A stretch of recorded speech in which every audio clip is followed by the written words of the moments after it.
Assalamu alaikum wa rahmatullahi wa barakatuh. Wa alaikum salam wa rahmatullah.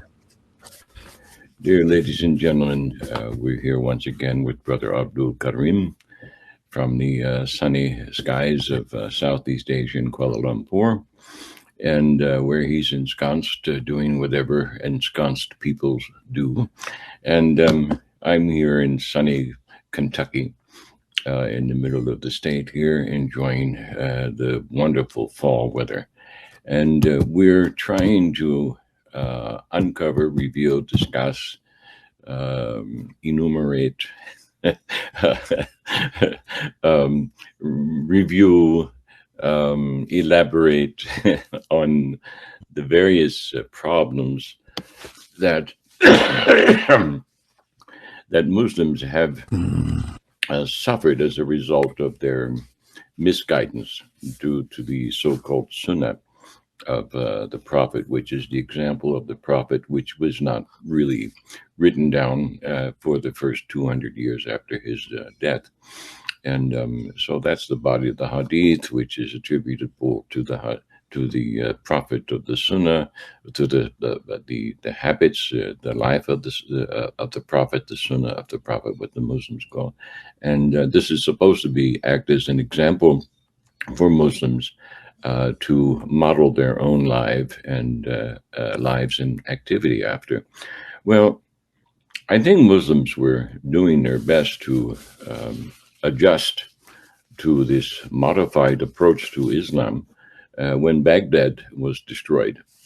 And I remember reading about that destruction, not in any Muslim book. I couldn't find it. It's not mentioned, really. And if it is, it's mentioned in passing. What I found was a very detailed description in one of Will Durant's volumes on the history of Muhammad there. I forget which volume it was. And I was really shocked to read this. I read Will Durant's history twice, all 11 volumes of it. It's just remarkable group of writing. He and his wife, God bless them, did an extraordinary deed for all of mankind by recording history as they possibly could, as best as they possibly could, about 60, 70 years ago now. And I still haven't found anybody that surpasses their effort. Anyway, I read about this destruction of Baghdad and why it occurred. And I was a research fellow at ISTAC in Kuala Lumpur at the time. And I was shocked. I was shocked to find these things out, because the behavior that preceded the destruction of Baghdad was absolutely and totally and completely un-Islamic. And this was done by the Caliphate at the time. And so I inquired my colleagues, and nobody seemed to know about it or care. And none of the students, of all the master's and PhD students that I had, and I inquired about them, and these were all people who were born into Islam from all countries all over the world, not just from Malaysia. None of them knew that the Sultan of Baghdad at the time preceding the destruction of Baghdad, none of them knew that the Caliph had so mistreated the delegates that Genghis Khan had sent to Baghdad in order to introduce himself peacefully to the Muslim nations and conduct a trade, because that's what he was interested in doing. He didn't ask the Muslims to surrender or anything like that, like he usually did with the other countries, other nations that he conquered. He was offering an exchange. Let's trade, which is exactly what the Prophet encouraged when he was with us, you see. He told people, if you go to China, learn what they know, because they know a whole lot more than you do. You stupid Arabs. All you know is dung and desert sand. All right. What do you know of the Chinese? All right. So anyway, Genghis sends his delegates there. He sends 3 of them, and they're all mistreated and murdered, and especially the last one, the last delegation. The first 2, he said, oh, they must have misunderstood my intention. So he finally sends a 3rd delegation, includes his favorite nephew, and the Sultan sends back the nephew's head to Genghis Khan. And that's when Genghis sent his sons to destroy Baghdad. Now, when I reviewed this history, and it's documented, Will Durant did not make it up, all right? No, it's well documented. It's just been, how shall I say, avoided in the history teaching of Islam amongst the Muslim students. Well, it's an embarrassment, isn't it? And it's a frank discovery of the fact that the Muslims were not the least bit Islamic in their treatment of Genghis Khan. So I'm sure, dear brother, the reason I'm bringing this up is that I'm sure it must have raised some hackles on some revisionist somewhere along the line that must have stood up like John Huss and said, we're not doing this thing right. Let's get on with doing the corrections. What's wrong? What are we doing wrong that the son of Genghis Khan can stand in the middle of our greatest masjid and say, I am the hammer of God sent to destroy you because you have sinned? This is the fact. This is what the greatest leaders at the time, and you almost say, well, it was the height of the golden age, wasn't it? Islam never recovered from this destruction. Now, this is a pivotal point in Islamic history that goes undiscussed. I've never heard anyone discuss this in any forum celebrating the wonders of Islam, because there's nothing wondrous about it. It's pure, unadulterated, unredeemed nafs at work,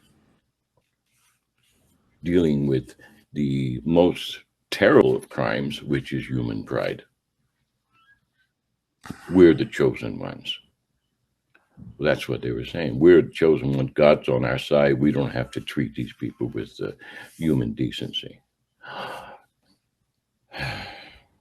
So, with that being said, it's maybe not the best of introduction to the subject, and I'm sure there are people much more capable of discussing it more thoroughly than I am. But I always found this very interesting, and I still haven't found, when I still bring the subject up, I'm still confronted by people that don't know. And these are informed people, supposedly informed adim. So I had to go to a non-Islamic source. Well, if you want to use that term, it's kind of, Will Durant was a theologian, and I can sort of, it depends on how you want to look at him, whether or not he was a failed or a successful theologian, because the most successful Christian theologian is the one who abandons Christianity, as far as I'm concerned. And I'm not so sure that he did that, but he never went back to finish his divinity degree or make use of it. He just went on to become this world-renowned historian, who wrote so beautifully and elegantly about the foolishness and follies and great expectations and great achievements of mankind. I'm still astounded that people don't know these facts, especially Muslims, of Islamic history. And it's not discussed. But what I'm looking for here, as a reflection from your knowledge of events and your knowledge of Islamic history and philosophy and theocratic exploits, if you will, is, well, what were the repercussions of this destruction? I mean, besides the generations it must have taken for Muslims to try and recover their decency, there must have been some kickback on the part of revisionists to this episode, either immediately or somehow following up, or maybe there were revisionists who were actually standing there warning the caliph, don't do this. Don't do this. You don't know who this man is. This is the hammer of God. There must have been somebody there in the court saying, don't do it, you see. And so I'm interested in finding out who those people were and letting our brothers and sisters and students know of their existence and what they did and how they were treated by Muslims for trying to correct the situation or even prevent it, you see. Because what the Muslims did to invite this destruction was the exact opposite of what Islam was meant to be and perform as a political entity. And they had everything going for them at that time. But they were also in the midst of this mesmerization, by the Hadith, you see, which, if our premise is correct in that it is not revelation and it can't be equated with revelation, it certainly can't be elevated to a position above revelation, which is the Quran. If Muslims have done this, and they did do this, and they're in the middle of this, and they're celebrating their glory as a result of this lie, this complete set of fabrications, you see, then they brought this on themselves, as a matter of speaking. The Muslim peoples brought it on themselves. And you can say, oh, well, the innocent Muslim on the street, he didn't bring it on himself. Well, that's not the way the Quran looks at it. The Quran looks at the thing as if, I always like to use this one example because it's so sweet, you see. A drunk husband invites his wife and kids to get in the car with him. And the mother assents and gets in the car with the drunk husband and drives off and gets them all killed. Whose fault is that? Well, you can say, okay, well, it's the husband, but did not the mother get in the car and assent to this false leadership, to this misguidance? Well, that's what Muslims did. And you say, oh, they don't have any choice. Well, yes, there is a choice. Quran makes that pretty clear. You chose to blindly follow what your leaders told you, what your fathers told you. That's a theme over and over and over in the Quran. So there's no excuse for this kind of behavior. Besides, what the Sultan did was complete and blatantly unjust. There's no call in Islam to murder a delegation from a foreign country that's come in peace, and wants to establish relationship. That's a perfect opportunity for dawah. So I'm sitting here, and of course we're 800 years behind the fact here, after the fact here, but look, this was Islam's golden age, and I went to all these conferences when I was there. How many conferences on the golden age of Islam, Muslims are failing at every scientific frontier right now. And the only thing they can do is go back and look at the golden age when they weren't failing. And I'm sitting here saying this was a major failure of the golden age, you see. And no one's talking about it. There's no approach to tauba here after the fact.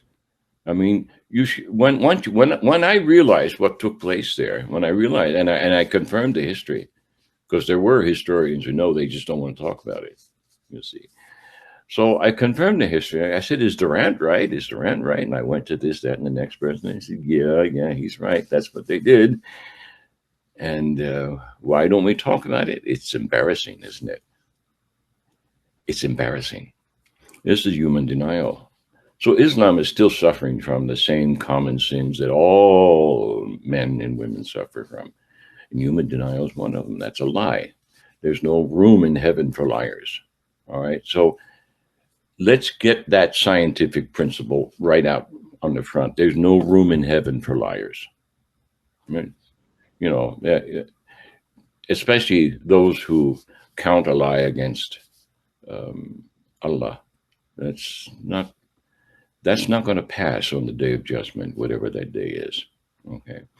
So, dear brother, with that being your introduction, I hand the talking stick over to you and ask you to respond in kind according to whatever it is that Allah subhanahu wa ta'ala has placed in your heart and in your mind to share with us today, inshallah. Yeah, thank you, Brother Omar. Let me just begin my customary, Of course.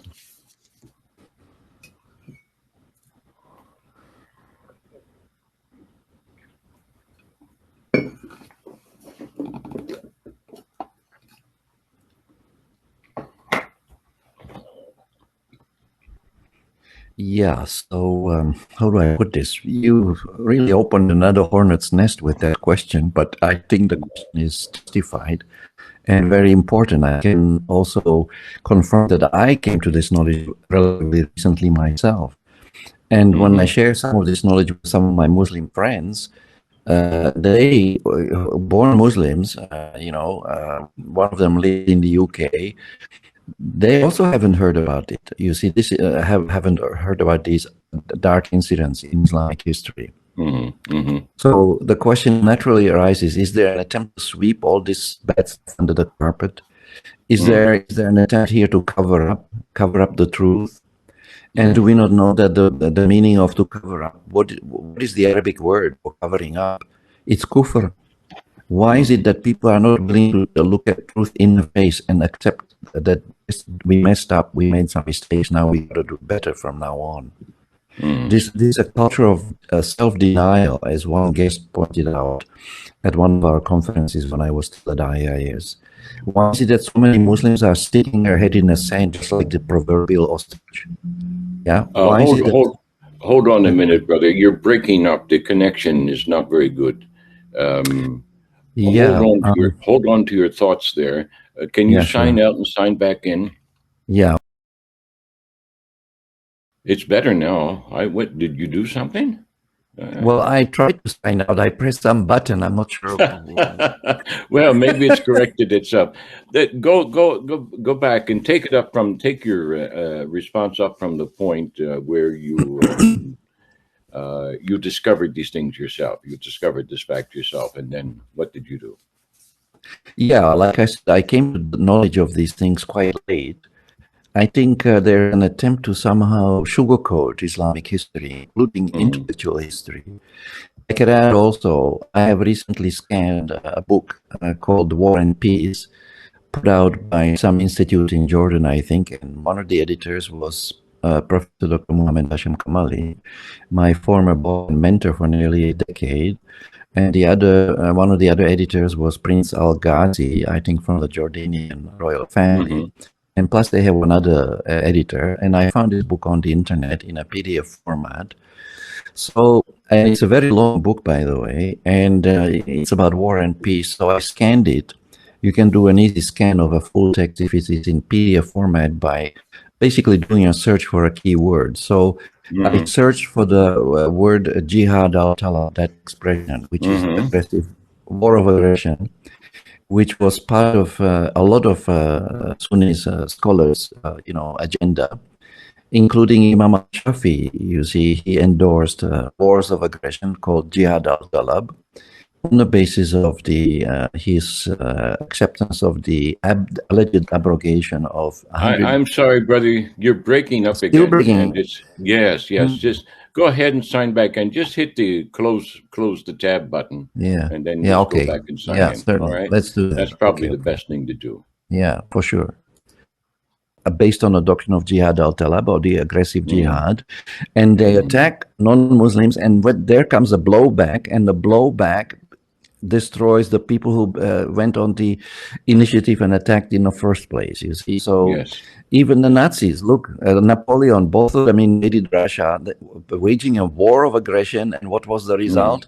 The result was the destruction of Napoleon's forces, and the result was also the destruction of the Nazi forces.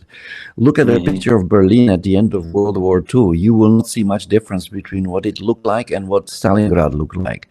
The Nazis got some of their own medicine. So this this is the sunnah of Allah. If you mess up, if you become an aggressor, you're going to have to pay the price. When will people finally learn this lesson and listen to what Allah is telling us in the Quran?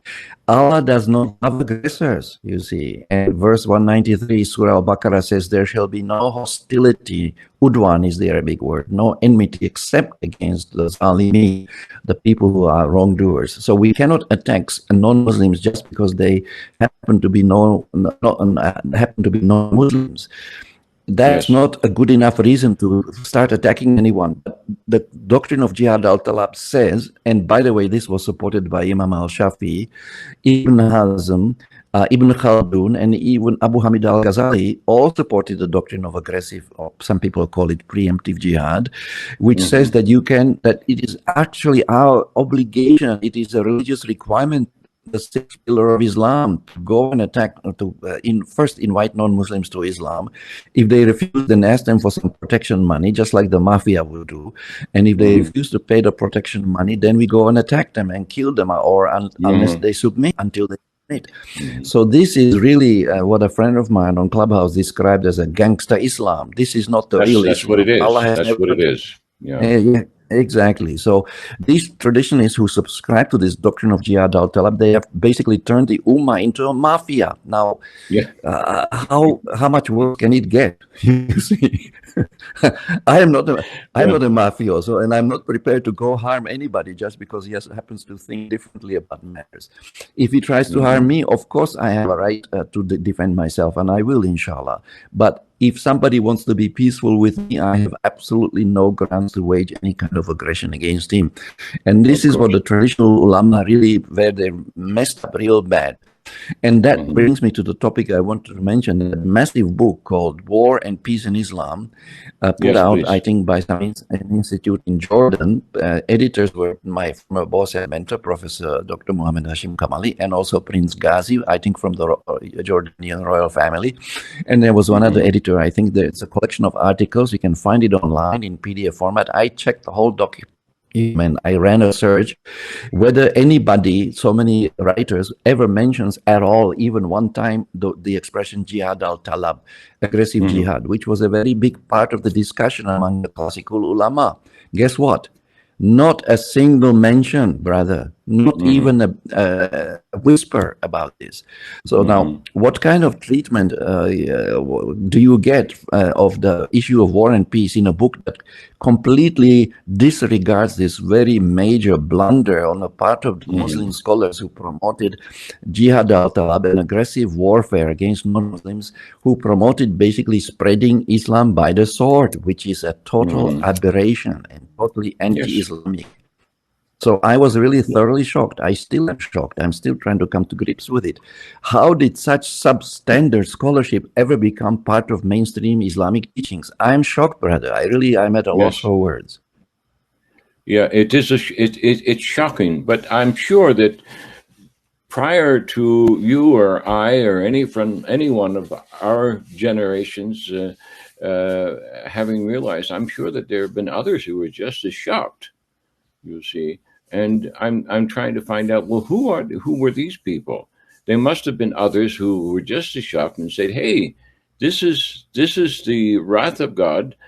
Kublai Khan is correct when he says that he's the hammer of God, and you deserve to be punished, all right, because of your un-Islamic behavior. This is God's decree. This is a divine decree. The fact that I'm sitting in my saddle comfortably in the middle of your masjid after murdering you. Okay. This is God's decree, a divine decree against you who were at the helm of Islam's golden age." And by the way, I did a similar search. Go on. I did a similar search on the books of one of my actually favorite sources, the late Dr. Tahajab Al-Wani, the former chairman of People IT Institute in Virginia, USA. He's done a lot of good work. But when I searched his last 3 books, the expression Jihad al-Talab, guess what? Same results. I came completely empty-handed. It's as if this never existed. What is this? What is going on here? You see? And even the word jihad in the last 2 of Not that it doesn't even occur. Even the word jihad does not occur in his last two words. In the third one, he mentions jihad a few times, but never as jihad al-talab, never as a power of aggression, never as a sixth pillar of Islam, which the ulama, traditional ulama, beginning with al-Shafi, made into a religious obligation, you see. So I'm really disappointed in so-called Islamic scholarship. I find it, I feel a little bit cheated and deceived, quite frankly. I don't know which Muslim scholar I can trust after this, you know. I mean, we've had also incidents. I don't want to go on into any personalities. When you look around the world, ask yourself, well, how did this particular Muslim scholar differentiate himself? Oh, he authorized suicide bombings. How about this other Muslim scholar? How did he differentiate himself? Oh, he ended up in prison being accused of multiple rapes. Or how did this other scholar come across? Well, he was accused of plagiarism by another scholar. I mean, I'm looking around. Which scholar is out there that I can actually trust, you see? And of course, also, in addition, I could mention that the amount of plagiarism that I have witnessed personally in Muslim institutions is just astounding. It's astonishing. It is like there's no tomorrow. So is it surprising that we do not have a single Muslim university from a population of what, 1.5 billion? We do not have a single Muslim university in the top 150 universities in the world. What is going on? What is going on? Partly it is, of course, this anti-rationalism, you know, that we have spoken of. And you were asking me, well, did anybody object to it? And what was the blowback after the the Mongol, the Abbasid Empire? Well, one thing that happened after the sacking of the Abbasid Empire was Ibn Taymiyyah, you see. He kind of responded to it, but how did he respond? He became even more extreme in some ways, and he accused the Mongols of being basically hypocrites and disbelievers because they did not rule according to the Sharia, you see. And he even called for the killing of the Mongols rulers at the time. I'm sorry, who was this that you just mentioned? Ibn Taymiyyah. Ibn Taymiyyah. Oh, okay. Yeah, that's right. And he also, by the way, supported Jihad al-Talab. I have a quotation that I think is quite clear. So the Muslim thought, at least the thinking that we know of, actually became more extreme rather than more moderate, you see. And now we have the modern day Salafis and the militants and the Islamists like Said Qutb, Maududi, and I already mentioned Ibn Taymiyyah. They are also promoting, basically spreading Islam by the sword. This is lunacy, you see. And if anybody tries to do that, I think there's going to be a blowback. Show me one empire out of the series of half a dozen or so Muslim empires that we had that is still standing. The Umayyad Empire was destroyed. The Andalusian Empire didn't last. Then we had the Abbasid Empire was destroyed. Then we have the Mughal Empire in India was destroyed. Then we have the Fatimid Empire in North Africa was destroyed. Then we have the Turkish Empire was also destroyed. Then we have ISIS was also destroyed, the ISIS Caliphate. Saddam Hussein's country was also destroyed. Why? He waged a war of aggression against two countries. He got some blowback, and 1 million civilians, once again, Iraqi people, paid with their lives for his mistake, for his arrogance, and for his ignorance.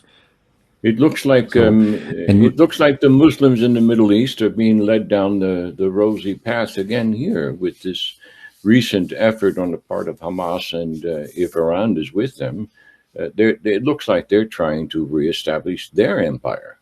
You see, with this recent events here in Palestine. And I'm afraid the very same thing is going to happen, although it's I'm sure, a very sensitive subject here. But based on previous Muslim efforts after the death of Muhammad, you see, while Muhammad was here, there was no military defeats, to my knowledge. Correct me if I'm wrong. But I think that every time Muhammad took to the field, there was some sort of advance made on the part of the Islamic enterprise. But after this, after they crossed the Tigris and Euphrates into Iran, they invited, how shall I say, the imperial wrath of the King of Heaven. Can I put it that way? Because this was an invasion, you see. This was not a defensive war. This was an invasion, and there was some pretext of something going on to defend helpless Muslims in the southern parts there. But they took over the whole country, and this is not Islam. Islam is not there to take what is not theirs. Islam is there to persuade people to behave more like decent human beings. So to speak, and place your footings on the right premises as you walk the earth on your return to our creators. That's what Islam is about, and they turned into an imperial enterprise. So it seems to me, I saw some headlines, some quotes on the part of the people in Hamas and whatnot. They're saying, well, this is just the beginning. Netanyahu saying the same thing. Oh, this is just the beginning. We've only just started to mow the grass here. And Hamas is saying, look, we're getting back the empire. We're going to take back what's ours. All right, we're going to wipe Israel off the face of the earth, which is what the Iranians have been saying all along. This rhetoric. Well, this rhetoric has now been it's become fire. Now it's become real fire and real brimstone, and I'm afraid Muslims are going to find out the hard way that they have misinterpreted the Quran by following the Hadith yet one more time. In your experience, after you realize what took place here in Baghdad and why it is that the Mongols were, how shall I say, divinely guided to teach not Islam, but to teach Muslims a lesson, did they learn from this lesson? Did anyone learn from the lesson after the fact? I mean, were there pockets of Islam that said, hey, the opposites were really wrong in this whole approach to dynamic governance under the guidance of under divine guidance? We've got something wrong here. Let's correct it. Did anyone stand up and try and do this along the way, and just to pull away from the opposites and even the Mongols? I mean, there's apologies. Look, and they say, okay, the Muslim apologists, the Hadith apologists say, look what happened here. The Mongols came, they conquered, they killed a couple million people, but they became Muslim. You see, and that's supposed to be the upside. You see, all of this is that dawah. You see, is that really, is that how Islam is spread? You see. Was that Islam that was spread then? If the Muslims moved in and all they did, if the Mongols moved in and all they did was just take over the Hadith position, well, that's not very Islamic, is it? Is that what they did, brother? Well, talk about lessons from this event. In fact, there's a book written by a fellow called Nadvi, that's Andvi. I forget his first name, but the title of the book is Lessons of the Crusades and the Mongol Hordes. It's not a big book. That's where I found out about this event. Mm-hmm. And it's available on Amazon. Anyone can look it up. There may be a PDF version online as well. I'm not sure. But that's where I found out about it. So yes, this fellow who wrote the book about it is trying to draw lessons, for the Ummah from these events. One of the rare exceptions.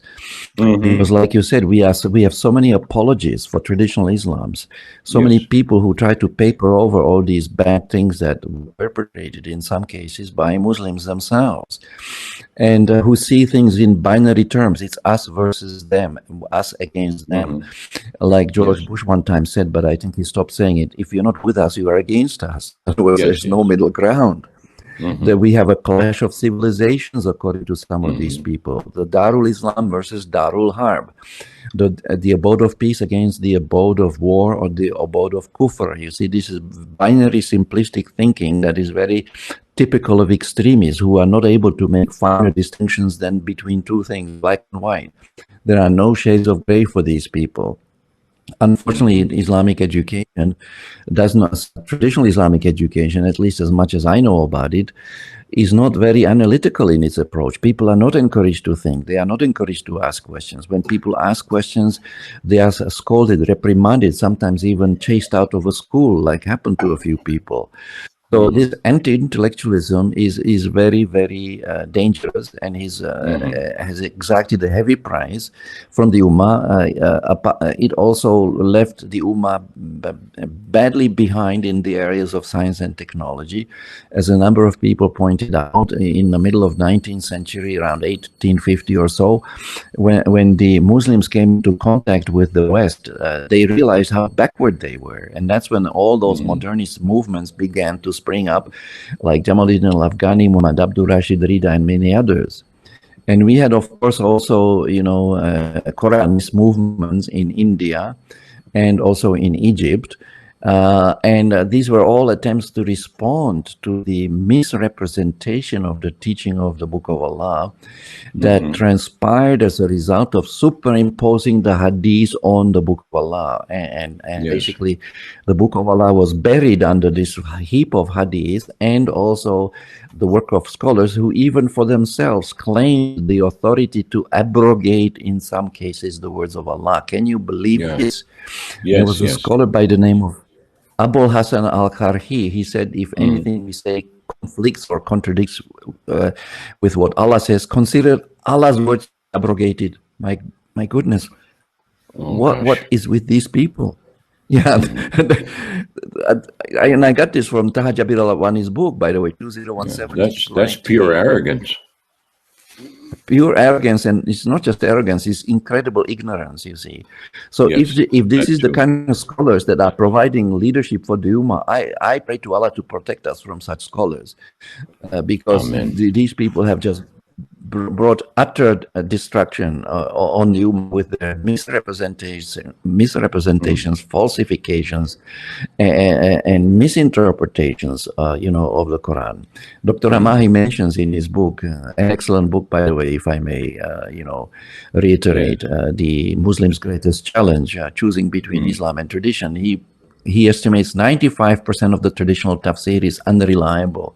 You are better off not to read it, because it will give you a distorted picture of what Allah Ta'ala is actually saying to us in the Book of Allah. And then the traditional scholars want to discourage us, to prevent us from reading the Quran by ourselves. In this, they are blocking actually the path of Allah, path to Allah, Sabilillah, because they are not allowing people to follow, to understand, and therefore to follow the Book of Allah, you see.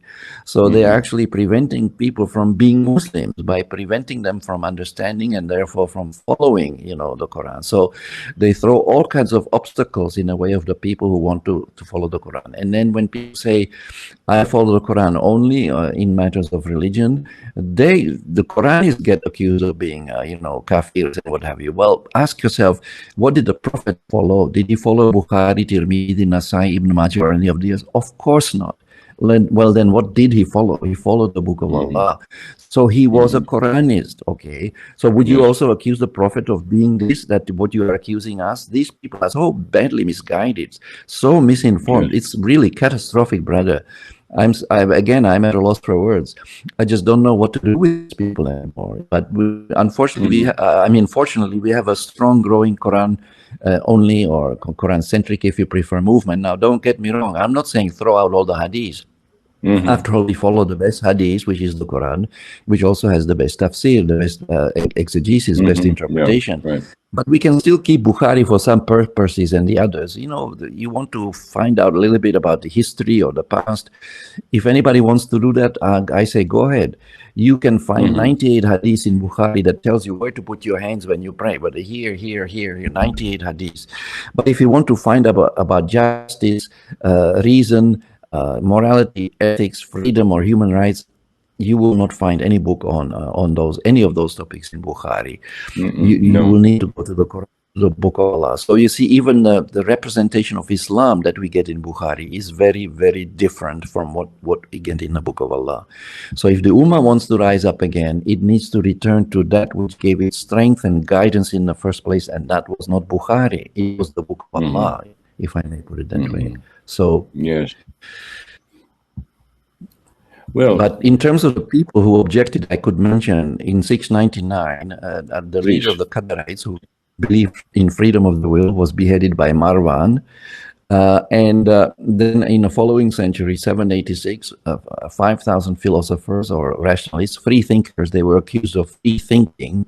That was a crime according to the traditionists. They were slaughtered. This was mass murder once again. So what were the crimes of these people? And were there any Quran-centric or Quran-only people among them? We know from some sources that there were some Shias among them, some Alis as they are sometimes called. So there was a massive repression, a political repression, both intellectual and political, of people who wanted to use reason, who wanted to use their brains, their minds, to understand and follow the Quran. So we have this very deep streak of anti-rationalism in history, both intellectual and political. And my question to anyone who is concerned with this question, do you think this may be a manifestation of some kind of fanaticism? Because what is the difference between anti-rationalism and fanaticism? Doesn't fanaticism begin where rationalism ends? Where you stop using your brain, then you are prime material to become a fanatic who acts on impulse without thinking of the consequences of his actions, and brings a lot of trouble on himself and all those around him. You see. So we are trying to revive the culture of rationalism. Omar is trying to do it. He has a paper on it. Is rationalism possible in a Muslim world? Muhammad Abdul of Egypt also responded. He tried to bring in a more rational approach to the deen, and there were quite a few other people who tried to bring a return to reason. Let's go back to reason. Let's become reasonable once again, because in traditional Islam, reason is looked down upon as if it was something that can lead you to become a kafir.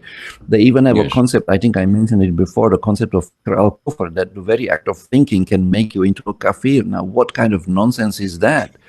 Look in the Quran, how many times does Allah tell us to use our brain? Afala ta'qilun. Tadabbur, reflection and pondering, tafakkur also mentioned. And he says in Surah 10, verse 100, that he will put filth and confusion, rijz is the Arabic term, on the people who do not use their reason. Surah number 8, verse 20, Allah says that the people who don't use their reason are worse than beasts and than animals. Yet the scholars are telling us not to use our reason. They are clearly contradicting Allah here. They are telling us the exact opposite message of what Allah is telling us. Allah is telling us to think, they are telling us not to think. Now, who would you prefer to believe? Allah subhanahu wa ta'ala or some alim who claims to be speaking on behalf of Allah? So I'm just shocked, and these struggles actually continue. We have these discussions on Clubhouse almost daily, and people are just clinging to the tradition as if their life depended on it. I think they have become enchanted by the traditions. It's as if somebody put a spell on them. They are under a spell, and that spell has to be broken. A person cannot have two. Yeah, go ahead, bro, if you want to add something. No. Well, a person. You brought up an important point. This is a psychological point, and it has to do with mass psychosis, if you will, because this is a form of denial that is accepted by the entire nation, and it's an apologetic for absurd positions, you see. And because you have accepted reason, and you cannot, as an individual and as a scholar, you cannot reconcile these two. You're not subject to this this conflict, this inner conflict, of holding two different positions and that contradict each other, and just walking on the earth as if it doesn't matter, when in fact they do matter. It matters very much, especially in the terms of eternal repercussions. So. We can definitely say that this I want to pursue this Baghdad thing a little bit further, and I will with other conversations that I'm having with other people. Professor Ramahi, by the way, is going to join us again next week for a new webinar, and I'll try and sort this out so that you can join us, and maybe Instructor Bilal can join us, and we can have maybe a 2-hour webinar here where some students can just jump in and fire away with the questions. I'll act as the moderator and see if we can't pull your minds together and try and crystallize some of this astral confusion that still exists in the metaphysical realm here, because I'm sure people who listen to us today, many of our listeners, there's this business about Baghdad and how the Muslims mistreated the Mongols and invited this destruction. I'm sure most of them don't know about it. I mean, look, we were in the middle of the most learned alim on the face of the earth with respect to Islam, and they didn't know, or they didn't want to talk about it. Those who did know didn't want to talk about it. I mean, I just encountered this same speechlessness, on the part of professors when I brought up the subject. They don't know what to say. They don't know how to react.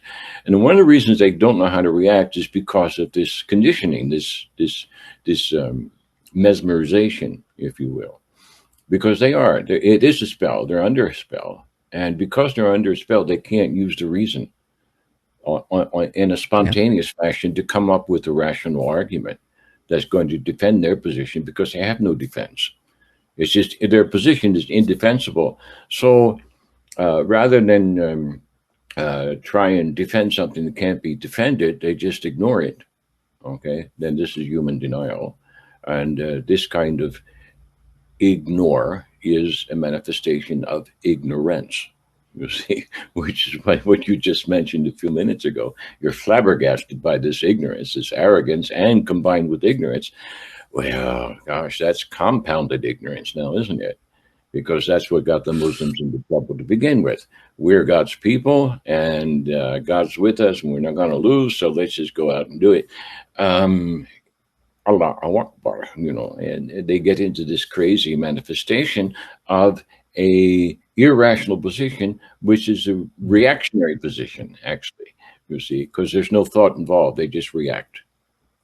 Just react. And when there's no thought, then there's no investiture of Allah sitting on the crown or the earth here, you see, to guide us. There's no guidance.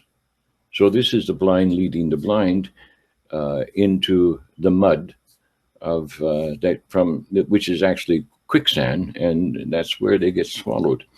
And they get swallowed, and then they throw their hands up and say, "Where's the God of Muhammad?" You saw the pictures of the women out in the street there after the bombing of Baghdad. You say, "Where's the God of Muhammad?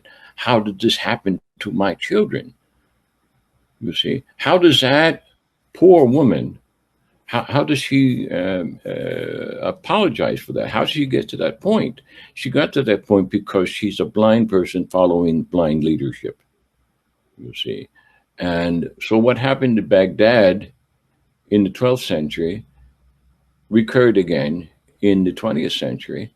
And I don't think there's an end of it, because the Jews are doing the same thing now. Oh, we're the chosen. We're just going to, mop up what's left of Gaza here, if there's anything going to be anything left. But that's going to lead to their own destruction, because I know from my own occult research that to destroy Israel is part and parcel of the world global governance. They want to take Israel out of the picture and just have themselves a nice new universal church, which has some Abrahamic trappings under the auspices of the Vatican in Jerusalem. So that's going to be a kind of a new global governance. But it's leading to the destruction of what the Jews are manifesting, or think they're going to manifest as their messianic kingdom. It'll look like that, but it's actually going to lead to their destruction. So all of this is spiritual warfare that's taking place according to the spiritual law, which is going to lead to the same demise whether it's the Jews or acting as the chosen, or whether it's the Muslims acting as the chosen. They're both acting on false premises. So they're both arguing from a position of the straw man.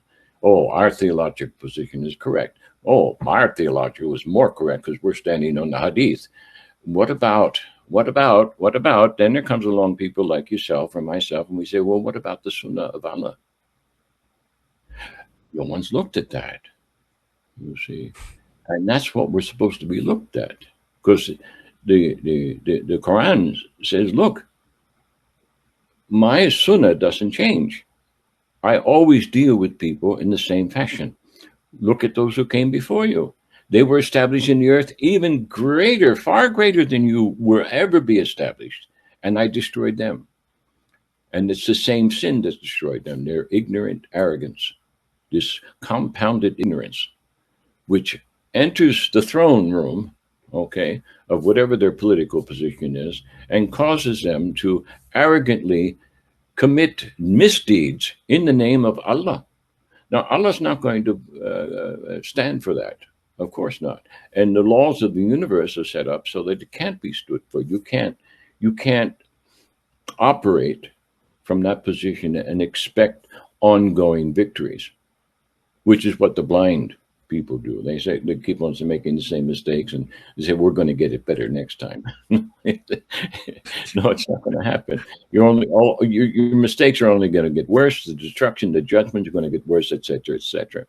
So there were some people that stood up and tried to revise, and I'm seeing evidence now, brother, that even these conversations that we're having are having some repercussions out there. I'm seeing more and more evidence of younger people coming out and saying, no. This Hadith position is in error. We have to go back to the Quran. I just saw somebody just sent me a video of Numan Ali Khan, and he's criticizing the video because Numan Ali Khan is defending the Hadith. And he says, Numan Ali Khan is right out of his mouth. He said, the science of the Hadith is equal to the science of the Quran. That's a confounded, ignorant statement to make.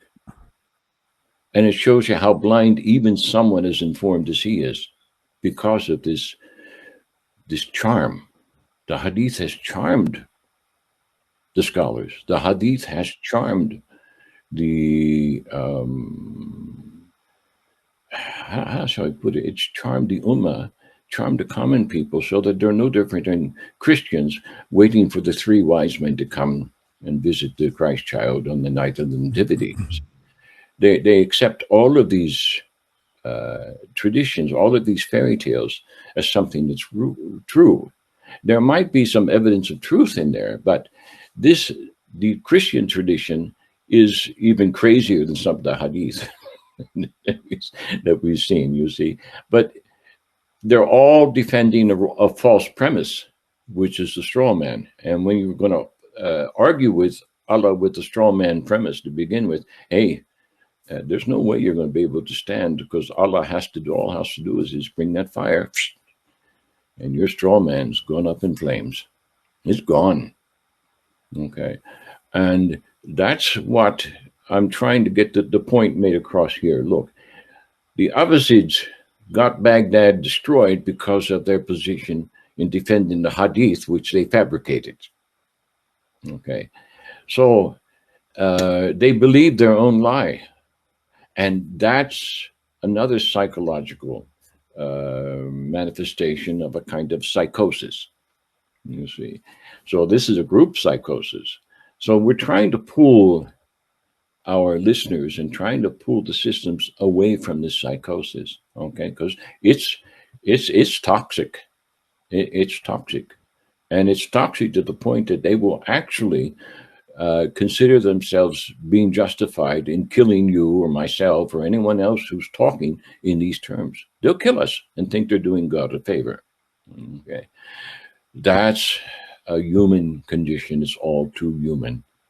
Okay, and we want to rise above that so that we become the Khalifa, okay, of righteousness, and we can only become the Khalifa of righteousness if we're using these noodles here, all rolled up between that skull. You see, if we don't use them, if we don't use them, we're going to lose them. Okay, and that's what's happened. Yeah, The Ummah's lost. It's lost its mind. Yeah, that's right. They've lost their mind. Absolutely. So let's take this up again in a couple of weeks, brother. And if I can arrange with Ramahi and Benjamin to have ourselves a 2-hour webinar or so over the next week or so, would you be amenable to joining us?